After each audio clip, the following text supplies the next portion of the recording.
Saat ini ajaran khilafah karena pengusung utamanya katakanlah begitu, yang paling di garda terdepan mengusung ajaran khilafah ini HTI, sehingga ajaran khilafah ini dengan dibubarkannya HTI dianggap juga sebagai ajaran yang dilarang, di antara sebabnya karena dianggap bertentangan dengan Pancasila, Prof. Oleh sebagian kelompok dikaitkan HTI sudah dibubarkan, terus khilafah ini juga dikatakan atau dianggap sebagai ajaran yang bertentangan atau melawan Pancasila. Tanggapannya, Prof. Secara hukum bagaimana ini, Prof? Ya, saya kembali ke Undang-Undang Ormas. Ini yang di Perpu tadi ya, saya katakan. Di pasal 59, ya, pasal 59 ayat 4, huruf C, ya, ormas itu dilarang menganut, mengembangkan, serta menyebarkan ajaran atau paham yang bertentangan dengan Pancasila. Ini kita pegang dulu ya, ini di pasal 59 ayat 4 huruf C. Kalau kita ngomong undang-undang harus pelan-pelan, Mas. Kita nanti kesusu ya ketemu meneh gitu. Lebih baik Siap, kita agak sabar sedikit, memang ini biar perlu mencerahkan, penjelasan yang Prof. baik. Betul, mencerahkan ya. secara Jadi hukum. di pasal 59 ayat 4 huruf C tadi saya sudah sebutkan bahwa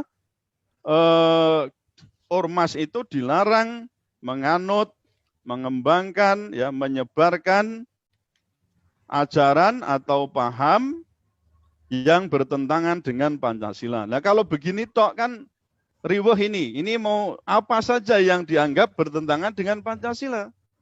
Nah, ini dijelaskan di dalam penjelasan undang-undang ini, ya, kita lihat di pasal 59 ya penjelasannya.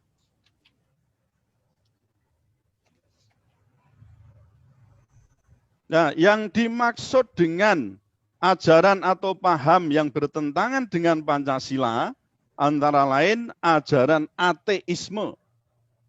Yang kedua, komunisme garis miring Marxisme Leninisme.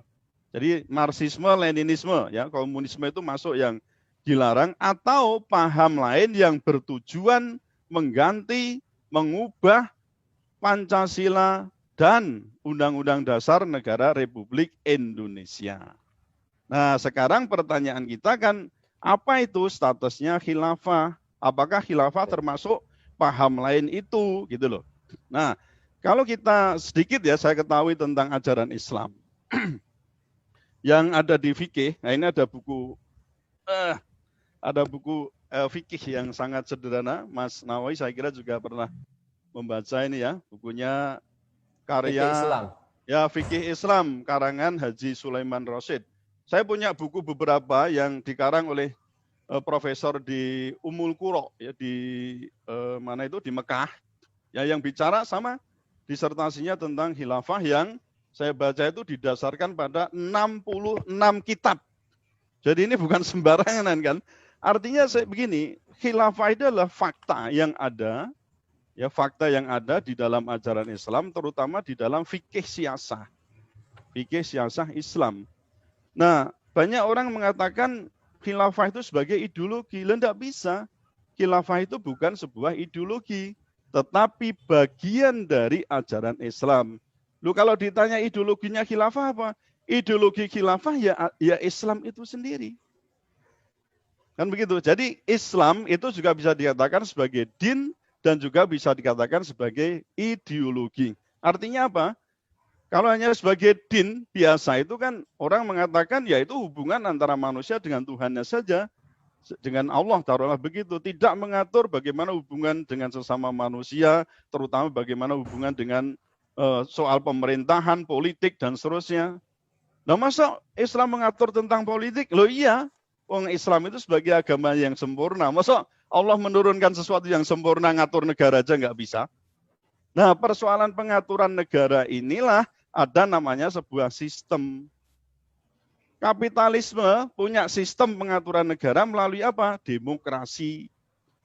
Komunisme punya sistem pengaturan negara apa? Ya namanya otokrasi, atau mungkin bisa dikatakan ya otokrasi, ya lebih tepat otokrasi. yang mengarah pada otoritarianisme. Terutama apa? Ya partai politik yang sebagai penguasa negara. Nah, Islam juga punya sistem pemerintahan namanya khilafah atau mungkin ada yang menyebut dengan istilahnya imamah atau apalah sebutan yang lain. Nah, ini fakta sejarah juga membuktikan kita membaca Sirah Nabawiyah, ketemu kemudian setelah Rasulullah. Kalau pas Rasulullah jelas nggak ada khilafah, wong Rasul sendiri itu kan sebagai pemegang kekuasaan dan juga waktu itu sebagai pemimpin agama. Ya, nah, tradisi kebiasaan yang dilakukan Rasulullah adalah kemudian yang diturunkan dan diikuti oleh para penggantinya. Namanya kan khalifah. Mulai dari khalifah Abu Bakar, Umar, Utsman, Ali, dan juga kemudian ada yang disebut dengan dinasti atau apalah ya namanya itu dengan Umayyah, Abbasiyah, dan seterusnya sampai kita kenali terakhir itu pada kekhalifahan Turki Utsmani. Nah, jadi kalau kita lihat dari sisi ini, Mas, maka khilafah itu tidak bisa kita tempatkan sebagai ideologi dan sebagai ideologi yang di pasal 59 ayat 4 huruf C sebagai penjelasan yang lain itu tidak pernah kita temukan di Indonesia ketetapan tentang khilafah itu sebagai ideologi yang terlarang. Nah, ini kita harus pegang. Kalau orang hukum itu pegangnya ya peraturan. Nah, sekarang kita cari di peraturan mana saya cari. Kalau ada yang mau berdebat dengan saya misalnya, silahkan tunjukkan kepada saya peraturan mulai dari Undang-Undang Dasar 45 sampai misalnya keputusan menteri atau mungkin keputusan gubernur, peraturan gubernur, bupati, silahkan dicari adakah pernyataan hukum yang menyatakan bahwa khilafah itu sebagai ajaran atau sebagai ideologi yang terlarang. Nah, sehingga kita jangan gegabah, apalagi kita ini sebagai umat Islam. Lawang ajarannya sendiri kok ditakuti, dimusuhi, ya kan? Loh, ini nalarnya gimana? Jadi kalau bagi saya, loh, kalau karena ini ajaran Islam, maka boleh didakwahkan, boleh diajarkan. Tetapi saya batasi, Mas, tidak boleh ada upaya pemaksaan, apalagi penggunaan kekerasan, apalagi melakukan makar. Sudah, kuncinya kan di sana. Jadi ketika tidak ada kekerasan, penggunaan pemaksaan, tidak ada makar, mau dihukumi apa? Loh, kalau saya itu mengatakan khilafah, salahnya di mana? Ya, jadi cuma kadang-kadang ya di masyarakat itu karena ini taruhlah pengusung utamanya HTI, wah kemudian dikait-kaitkan dengan ISIS, dengan macam-macam. Kemudian kemarin juga ada yang menyatakan, loh di negara asalnya sana itu dilarang. Loh ya sangat mungkin wong Islam saja itu bisa jadi di Mekah nanti dilarang kok. Kenapa? Karena Mekah sudah misalnya loh Pak ya, atau di Arab sudah kembali menjadi negara jahiliyah. Tapi apakah dengan demikian akan mengatakan bahwa oh ajaran Islam berarti itu di negara asalnya saja sudah dipakai, nggak dipakai berarti ajaran Islam nggak boleh dipakai lagi di sini? Apa begitu? Dan kita harus ingat Mas Nawawi. Ya, Prof. Islam datang itu kan juga sesuatu yang asing kan. Bagaimana penolakannya, bagaimana Rasulullah dikejar-kejar, ya kan? Sampai ke Taif, kemudian sampai terakhir harus hijrah ke Yasrib, kemudian menjadi Madinah itu.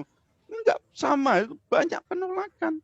Tapi karena ini yakin bahwa itu wahyu dari Allah, jadi pertimbangan kita itu adalah wahyu Allah, ya tentu Allah akan mengatakan atau memberikan jaminan bahwa inilah yang paling benar untuk manusia. Nah sekarang kalau kita menanyakan, terus pertimbangannya apa itu untuk mengatakan kebenaran khilafah itu? Nah kita bisa tanya, mau kita mau melakukan atau menggunakan pertimbangan ro'yu atau nafsu, atau kita menggunakan pertimbangan wahyu. Itu saja garisnya. Kalau pakai nafsu, pakai ro'yu, ini semua dipikir pakai ini, ayo bubar semua. Tapi kita juga harus cantolkan bahwa, oh ya, ini memang Allah memberikan petunjuk bagaimana manusia mengatur sistem pemerintahan suatu negara. Apa kita kira Allah itu nggak bisa memberikan petunjuk mengatur sistem pemerintahan negara? Orang bikin manusianya aja bisa kok.